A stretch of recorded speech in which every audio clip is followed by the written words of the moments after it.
For techniques 1, ito.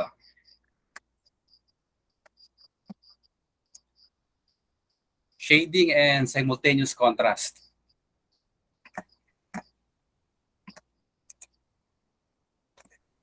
So, gusto ko yung ano yung answer nyo rito sige.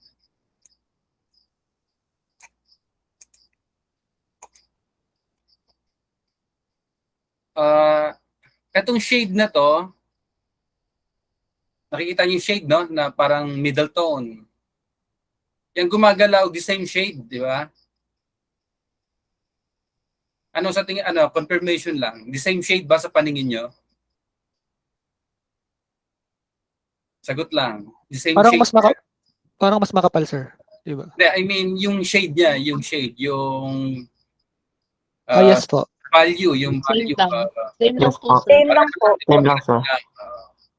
Yes, sir. Hot So, shading. siya over white ground. Ngayon, pag dinala natin siya sa black surrounding, so, compare nyo ngayon, di ba nag-lighten? The same shade pero nag-lighten over black background. So, ang tawag dito, simultaneous contrast. So, may epekto sa drawing natin. So, sinasabi dito, sa drawing, for example, portrait, no? Nagpa-portrait ka sa white background, sa white paper or canvas. Okay lang muna kung sa graphite pencil, sa papel, kasi pwede mong balikan. Pero kapag magpo-portrait ka na sa mga oil paint, sa canvas, kailangan mauna ang black. No? Mauna ang black. Para yung ilalagay mong tone, yung light tone, middle tone, or dark tone, ma-identify mo. Kasi dalawa na ang pang-compare mo, white and black na. So yung shade na ginawa mo, no? Madali mo siyang ma-distinguish kung light tone ba siya, middle tone, or dark tone. Sa pencil, okay lang, sabihin natin, hindi ka nag-black muna, hindi mo inuna yung mga black. Kasi black and white, ito white syempre yung ground. Yung ilalagay mong black is color. So kailangan mauna muna, ang gusto ko sabihin, yung white background, kailangan meron siyang katapat, meron siyang black din dyan.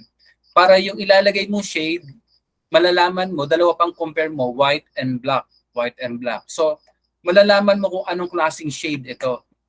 Kung nasa middle tone ba siya or dark tone. Yan. Yan di ba? Yun. Okay lang sa pencil kasi pwede mong balikan. Sabihin natin, nag-shade ka na kaagad. Wala pa yung mga black na hindi mo muna nilagay yung black. Ngayon, tapos na yung shading mo. Meron ka na sa mukha, sa skin. No? May light tone ka na, may middle tone, dark tone. Ngayon, nag-black ka yung mga buhok, yung iris, pupil, yung itim na sa mata natin, sa eyeball. Lahat ng black nilagay mo. Tapos makikita mo, pale pa pala yung shading mo.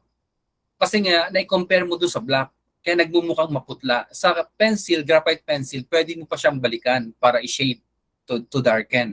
Pero kapag nag-oil paint ka na, mahirap na yon. Natapos mo na yung value ng skin, tapos hindi ka pa naglalagay ng mga black, for example sa hair, saka mo lang nilagay yung black, makikita mo na, siyempre in comparison sa black, yung shade dun sa skin, magiging maputla na yung skin, mahirap mo na siyang balikan kasi syempre mixing ka na naman ulit ng light tone, middle tone, and dark tone. Unlike sa pencil, accumulation lang yung dagdag ka lang ng dagdag ng shading, marireach mo na yung middle tone and dark tone. Pero sa oil paint, hindi yun accumulation, kundi another mixing ka ng light tone, middle tone, and dark tone. So ideally, simulan natin sa drawing pa lang, sa using graphite, dapat inuuna na ang black, then susunod ko anong shade ang gusto mong ilagay. Pwedeng light tone, or middle tone, or dark tone. Any question muna rito sa simultaneous contrast?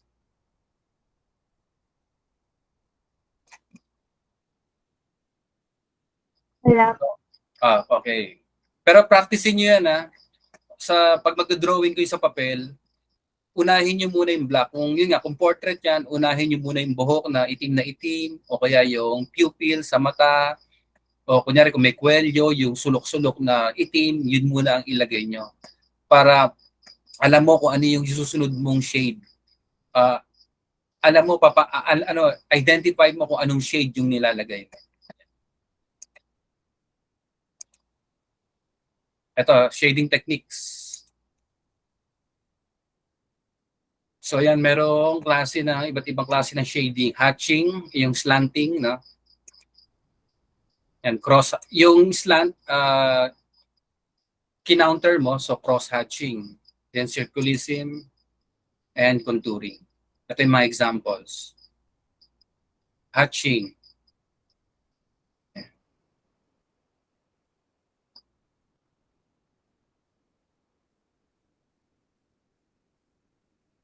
Kung animator ka, malinya ka, okay yan. Pero dahil fine artist tayo, pwedeng by pressure. Yan. Kung mga ballpen, pen, yan, okay yan. In order para makagawa ka ng shade, tonal value, by linear. Yan. Contour. Ang contouring naman, kung ano yung shape ng object, ganun din yung flow ng lines. Yan, follow the form. Tawag. Follow the form. Yan, for example, yung shape ng lips, upper lips, lower lips. Yan, yan. Isasabay mo doon sa form niya, sa hugis.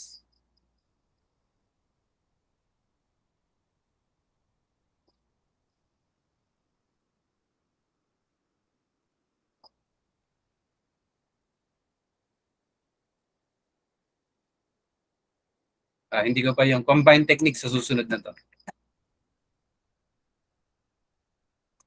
So ito mga pinapakita ko, applicable din to sa pen. Sa pag mga linear, applicable siya sa ball pen, sa yung mga ultra fine, pati mga marker. Kasi ayan, in order para makakreate ka ng shade, pwede mo pagtabihin yung mga lines.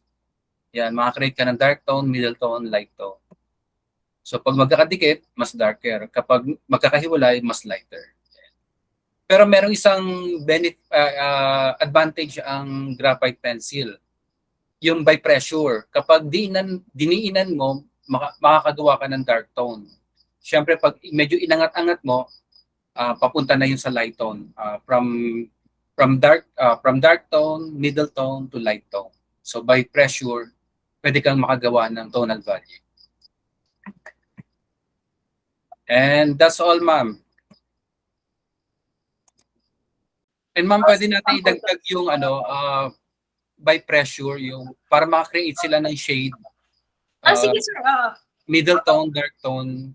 Yung side ng LED, yun ang pinapang shade dyan sa box. So syempre, pag papunta ka na sa light tone, pag-aano yung, wala ng diin. Yung gagawa ka ng shade na very light, pero magaan ng kamay. So pag papunta naman sa middle tone, dark tone, padiin ang padiin.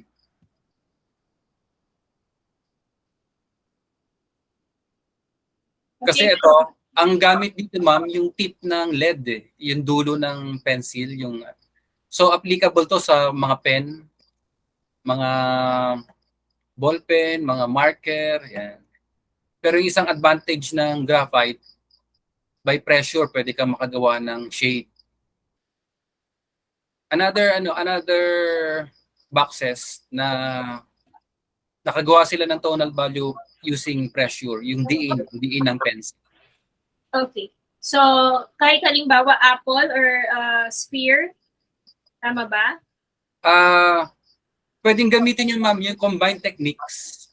Kunwari, nakapili ka na ng object or subject, yun, lagyan mo ng shading using pressure or itong mga linear na to. Pwede natin i-combine techniques. So, isang object, Pwede kang makakagawa ng tonal value using points, pointillism. Kasi mapadiin ka man sa 2B, hindi magda-dark, di ba? So Yes po. para medaya. Unlike sa 6B lang, ito talaga yung control ng diin ng pencil. So kailangan makagawa ka ng light tone using 6B. So middle tone medyo madali-dali, konting diin lang. And then dark tone mas madali kasi ididiin mo lang ng gusto. And lalo na ang black, walang control. Talagang diin na diin in order to produce black. So may technique para sabihin natin inuuna niyo yung black niyo na ilagay. Mas maganda walang ano sa likod, tawag dito, papel. Pag direct contact siya sa matigas, madaling makaproduce ng black. Kasi yung LED, nakadiin walang absorber na papel sa likod. Yan.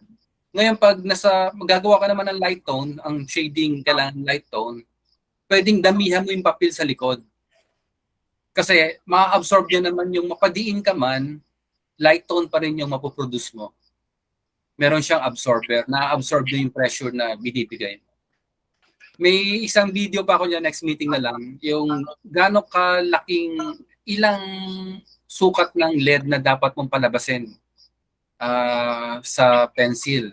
Talagang tatanggalin mo yung wood na tatasahan mo ng gusto. Siyempre, control din kasi pag masyadong nakalabas yung LED, may tendency mabali. No? So, kailangan tama lang din at least mga 3/4 or 1 inch na hindi, mga 3/4 lang ang labas ng LED kung 6B. Yan. Kasi yung side ng LED, magagamit mo yun for shading. Kasi ang makikreate mo doon broad stroke, hindi linear. Siyempre sa mga tip, yung mga dulo ng pencil, yun ang line. Ginagamit naman yung pang mga detalye, mga eyelashes, yan, yung mga maliliit na lines, yung tip ang gagamitin mo. Pero kapag sa skin, lalo na light tone, yung malapit sa mga highlights, yung shading, ang gagamitin mo doon yung side of the pencil para hindi mag-create ng lines.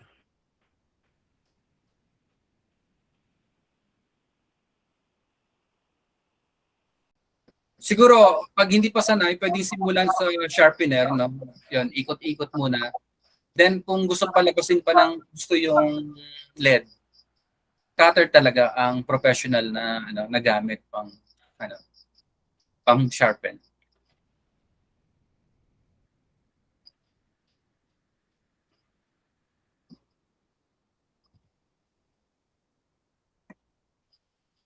Ideally, yung paper may tooth. Ibig sabihin nun may konting gaspang. Pag masyado madulas ang papel, hindi gaano kumakapit ang graphite kasi powder yan eh. Pag kinukuskus mo yan sa magaspang, pulbo siya na kumakapit doon sa tooth. Kailangan merong kakapitan yung pulbos na graphite.